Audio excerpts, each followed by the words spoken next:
Hi, welcome to my channel.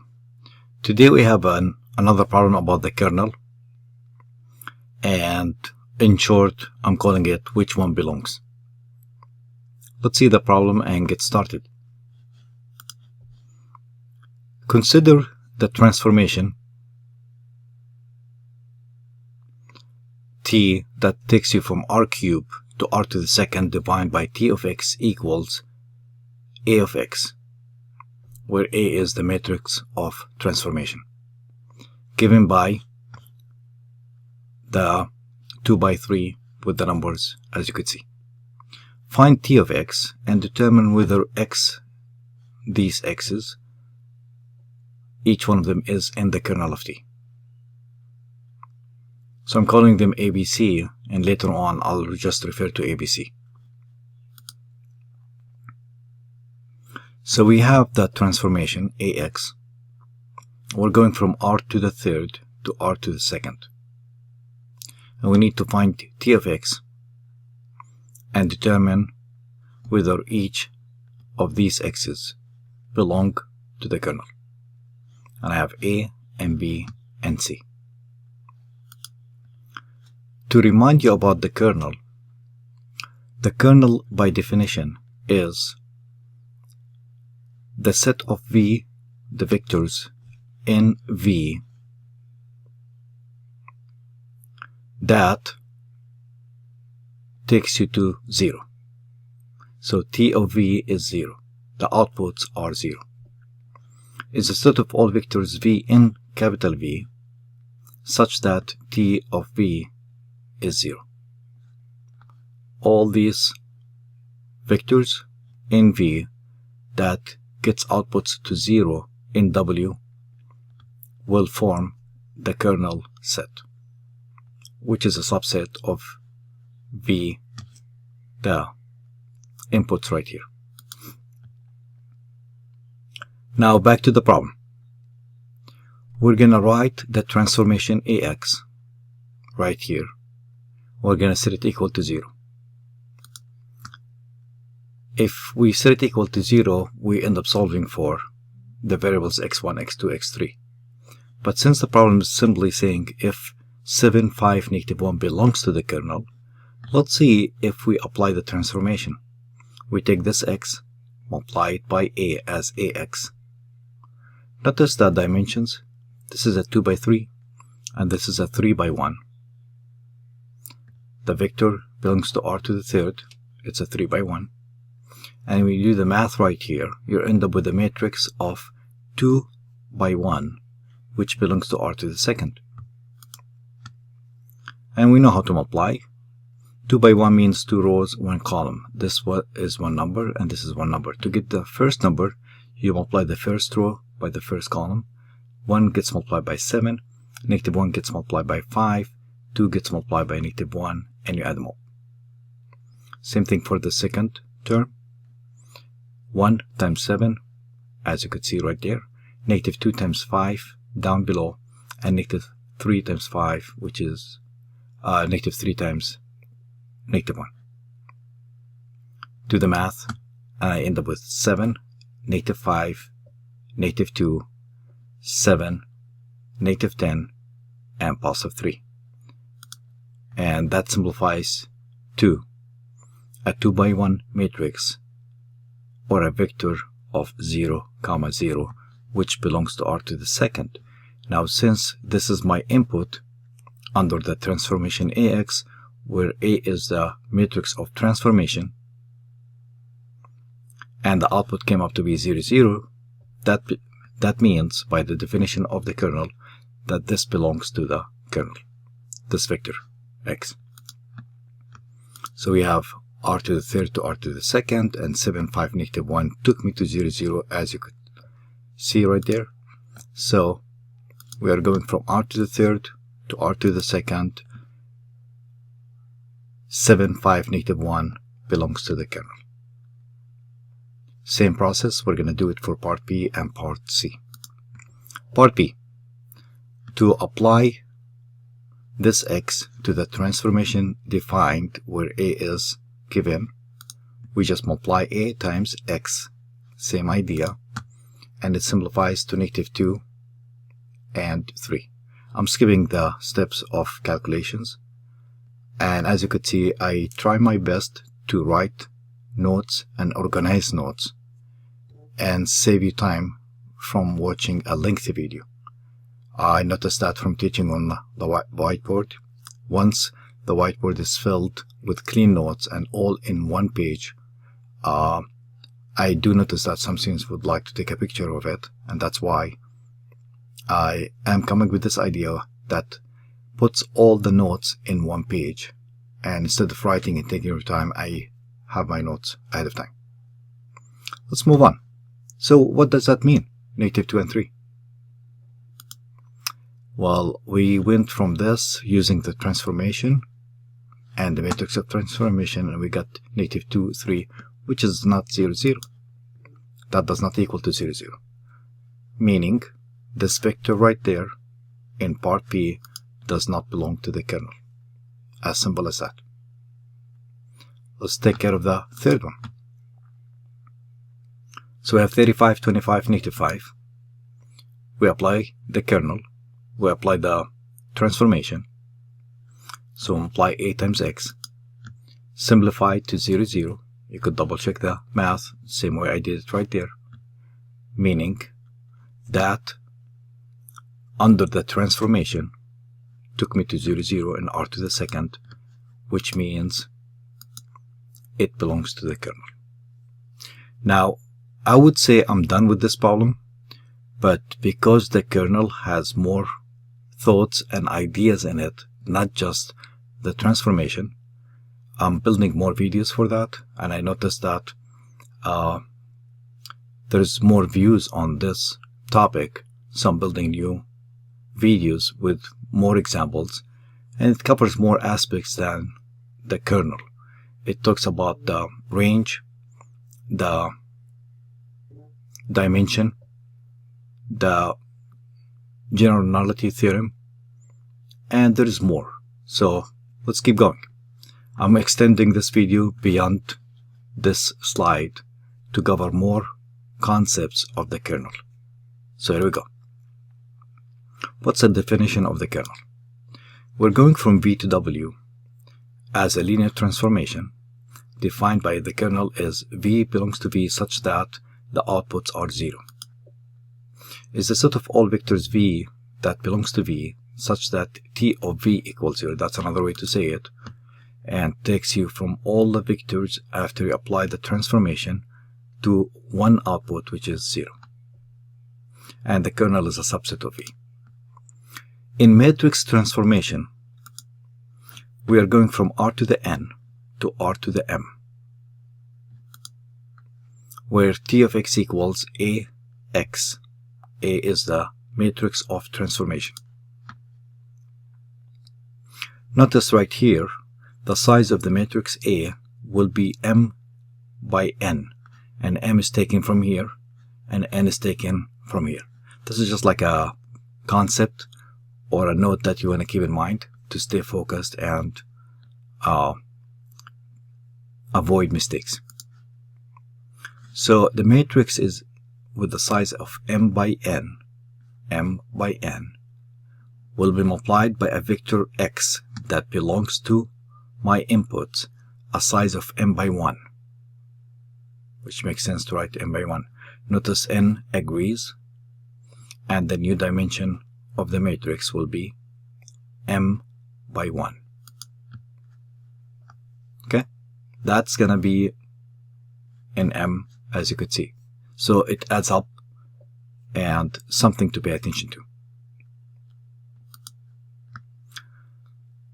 In a different way of saying it, when we say AX equals 0, since we're using transformation, T of X equals 0, that is also AX equals 0. The meaning of that. So the kernel of T is the solution set to the homogeneous linear system. That's called homogeneous. AX equals 0. That is, the kernel is also being called the null space of A, since you're solving AX equals 0. What about, which is actually a subspace of r to the power n? We know that. We saw the figure or the picture before. What about the range? The range of t is the outputs, t of x, such that x starts right there in r to the n. And we call it the call space of a subspace of course, r to the m. If the size of the range is the same as the size of r to the m, we call it onto. We call the t, the transformation, t is onto. As you can see, there is more into the kernels, so I'm trying to give you an overview and go back to the problem that we had ABC in it. In summary, for row space and column space, which we need for reducing the matrix AX equals 0, the augmented matrix, the row vectors containing the leading ones in the row echelon form give a basis for the row space, a subspace of r to the power n. On the other hand, the column vectors of A corresponding to the column vectors containing the leading ones in the row echelon form give a basis for the call space of A, a subspace of r to the power m. Here, when we look at rows, we call it row space, and we are in r to the power n. And here, when we look at columns, we call it call space. So the names are row space and column space. But that is more into it, as we will see and use in the coming slides. So we start with AX equals 0. Here's my A. It's a 2 by 3. M by N. Do you remember the M by N? That's for my outputs, that's from my inputs. So in my inputs, it's r to the third. R to the third. We have vectors of 3 components. AX equals 0 will look like this. A times x equals 0. And look at the sizes of the matrices. To write this in one piece, we call it augmented matrix. This is an r to the third, a vector. Any vector in r to the third will look like this. And this will be a vector in r to the second. When we combine this and write less, we write what's called the augmented matrix. And this is the augmented matrix. Using row operations, we're gonna reduce it to row echelon form. We could add a multiple of one row to another row. That's the main one that we're gonna be using most of the time. We could add, that's in short or in symbols. For add, we use A, IJK, and A for add. So more in depth about row operations. PIJ, permute the ith and the jth rows of A. MIK, multiply M sub ik, multiply every element of the ith row of A by a non-zero scalar k. And usually we focus on number 3. We use more often. We're going to add the elements of the j's row of A, the scalar k times the corresponding elements of the ith row of A. It's kind of hard to follow without numbers, but we're going to get to it. So we look at the ith row, we multiply that with numbers, and we add to the numbers that corresponds to it in the j's form. Of course, we multiply by k. Then we add them up in the j's, or we'll put the outputs in the j's row. So, let's say you want to change this 1 to 0. That's our problem, by the way. To change this to 0, we're going to add to the elements of the jth row, that's the second row, j is 2 for now, the scalar k, which is -1, the corresponding elements of the ith row, the first row. What does that mean as in symbols? We're going to multiply the first row by -1.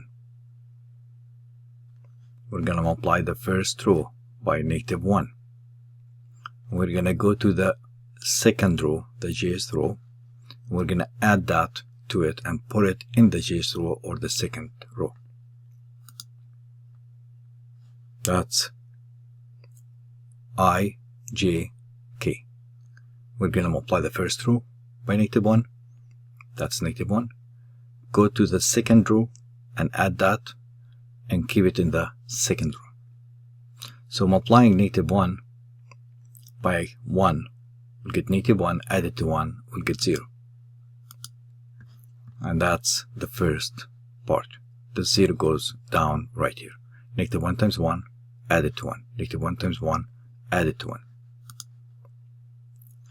Next, we're going to go -1 times -1. Once we're done, we're going to add that amount to -2. The whole output should go down right here. And the output is -1. We're going to write it down below.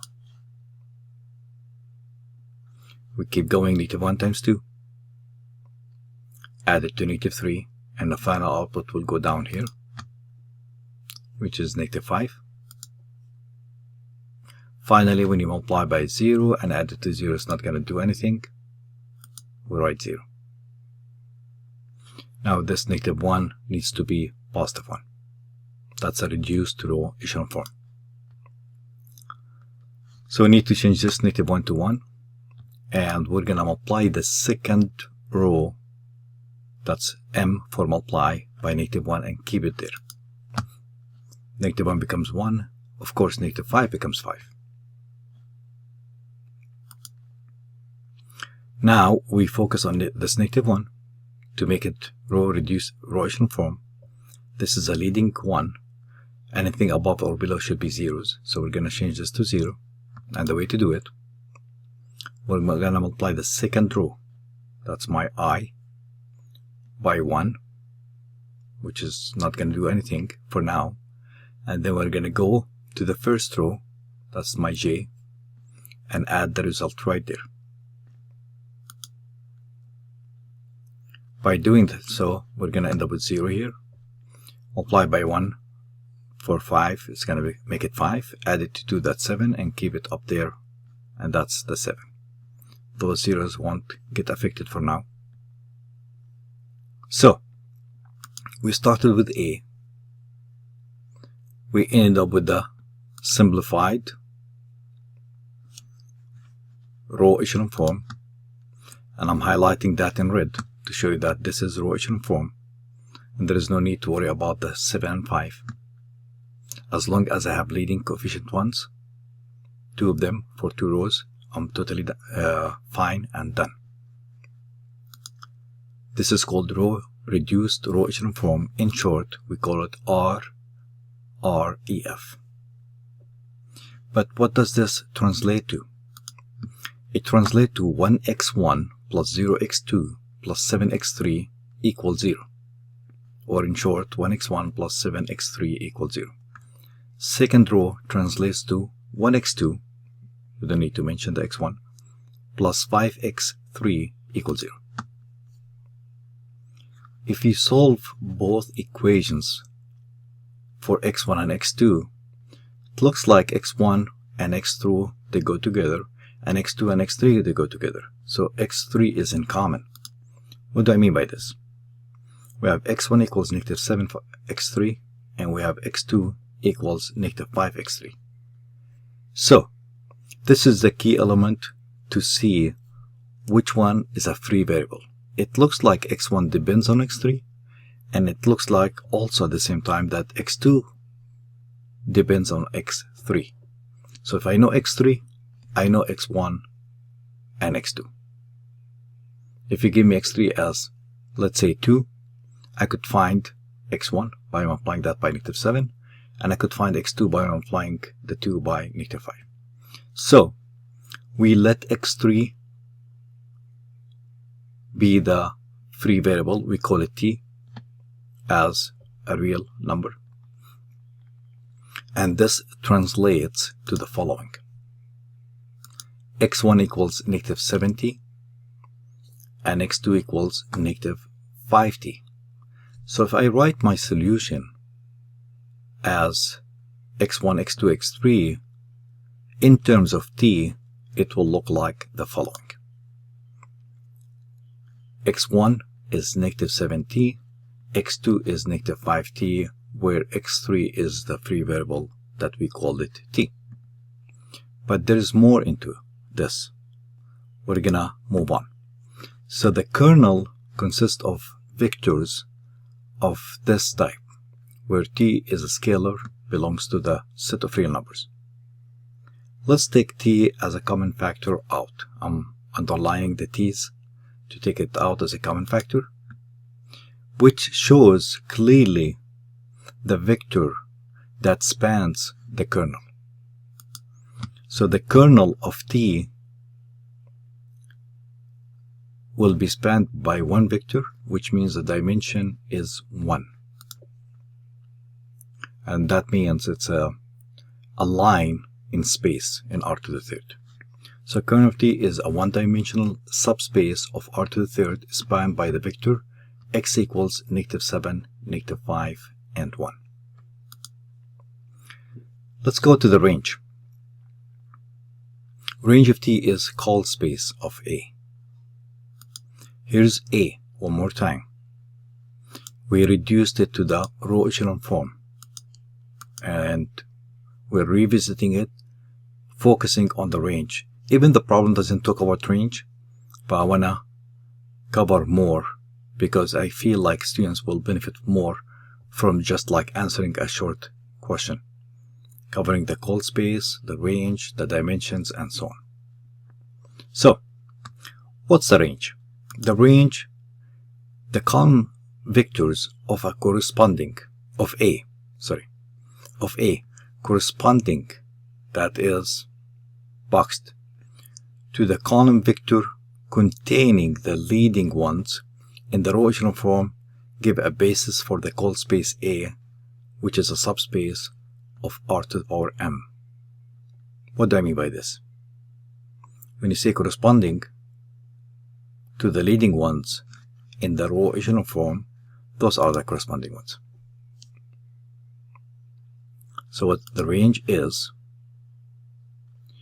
the scalar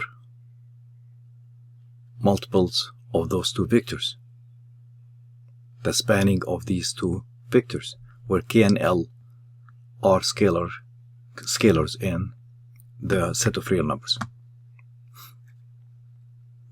So if I get two linearly independent vectors in R⁻², what's the dimension of the range? I believe the dimension is 2. There is more into this. We're going from R⁻³ to R⁻². That's my V and that's my W in general. And notice the range is of size 2, which means it's onto. It's covered the whole R⁻² or W. The general rank nullity theorem says if you're going from V to W and T is a linear transformation and V is a finite dimensional, then the dimension of the kernel plus the dimension of the range equals the dimension of the vector V that we start with. Going back to the problem. So using that theorem, we come up with the dimension of the kernel plus the dimension of the range equals the dimension of V, which adds up, as you can see, 1 plus 2 equals 3. And the note that I mentioned earlier, I don't want to forget it from my notes, displaying it to you. The dimension of the range is 2 and the dimension of W is 2, so T is onto. it covers the whole W.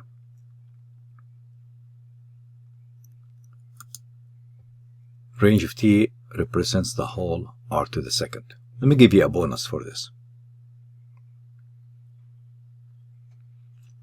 So if you want to see this in GeoGebra, which is a free software,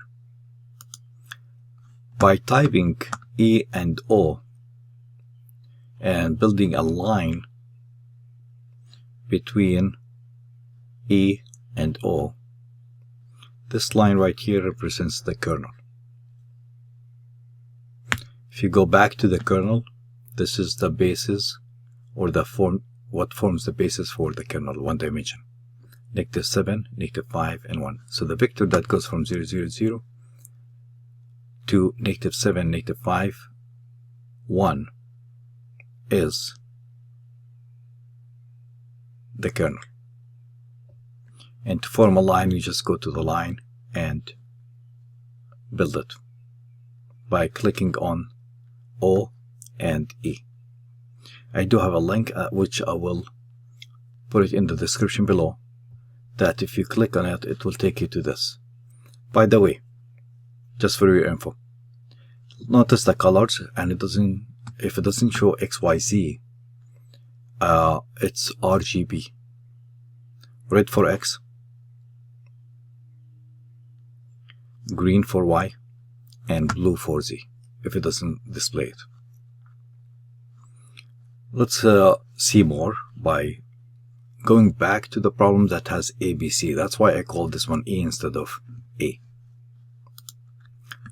And notice here, now I have A and B and C. One more time, you do have the link. You could click on it.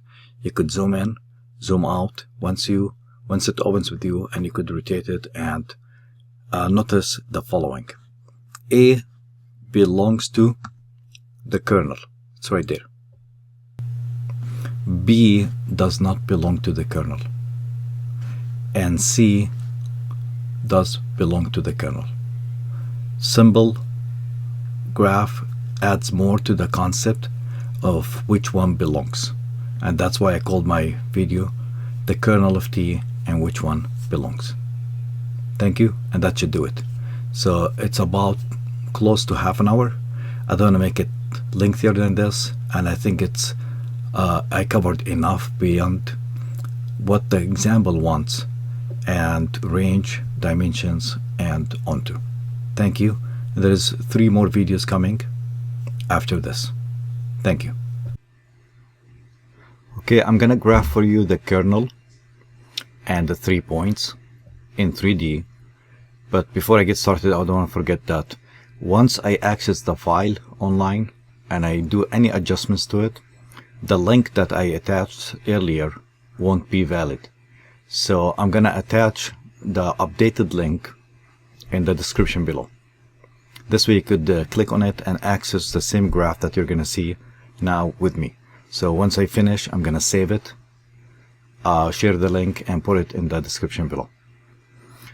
We remember that the kernel was formed by one vector in space, which is a line going through the origin 0, 0, 0, formed by the bases or the vector -7, -5, and 1. To get started, we need a 3D graphing calculator.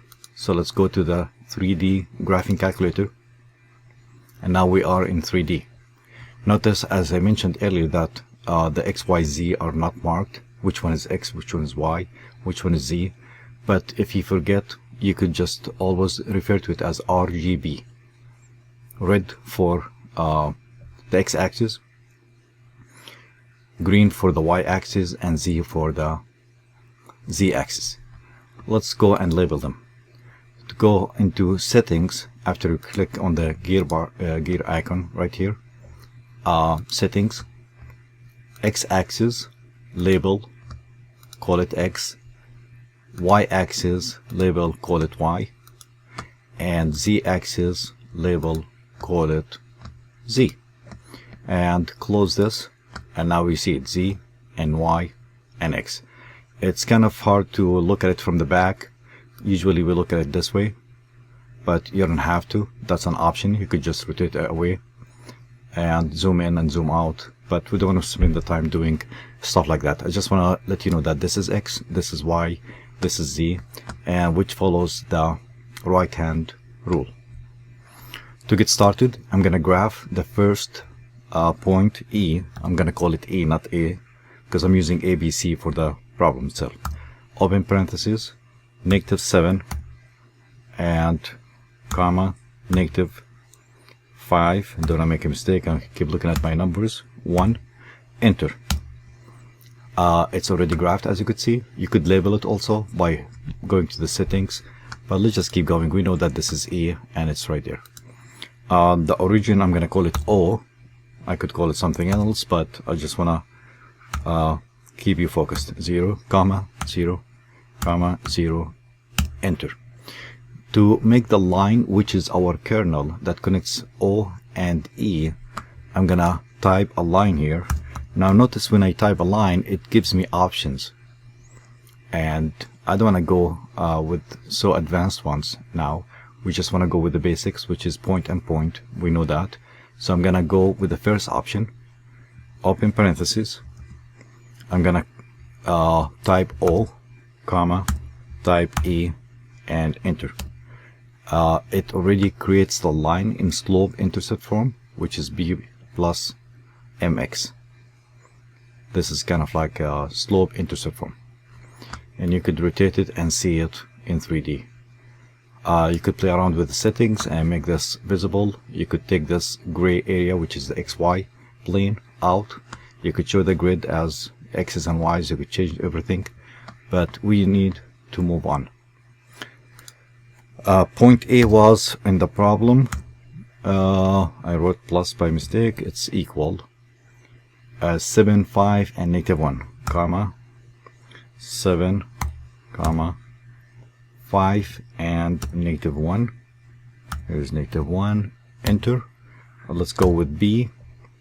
-21, -21, -15, and 2. Enter. C was given to us as 35, 25, and -5. 35, comma 25, comma -5. Enter. You could zoom out, you could zoom in, and see all the points. You see the point C is all the way down below, and it belongs to the graph. Point A is on the kernel. Point E was the basis for the kernel, and point B is out, does not belong to the kernel. That should do it. It's right there. B does not belong, A belongs, and C belongs. You could see it a lot of different ways. As you could see clearly that B is out and A is in and C is in. Belongs to the kernel, and the kernel is marked in dark black line. Okay, you could zoom in to anyone, you could click on it and label it, go to the settings and show trace, show label, whatever you want to call it, and description, color, everything. I think that should do it. So this video is all about the kernel and in depth. How do you find the kernel, how do you graph it, and which vector belongs to it, in terms of viewing the concept. The concept is so simple, you just need to plug it in. But if you solve for the kernel, you will find the basis, and the basis determines if it's one vector, it's going to be one line. If it's two vectors independent, linearly independent, it's going to be a plane in 3D. Three vectors linearly independent will be the whole space. That should do it, and thank you. As I mentioned, I'm working on 3 more examples in depth about the kernel and dimension, range, and beyond. Thank you, and I'll see you in the next one. Thank you for watching. If you like this video, hit the like button and subscribe, and I'll see you next time. Thank you.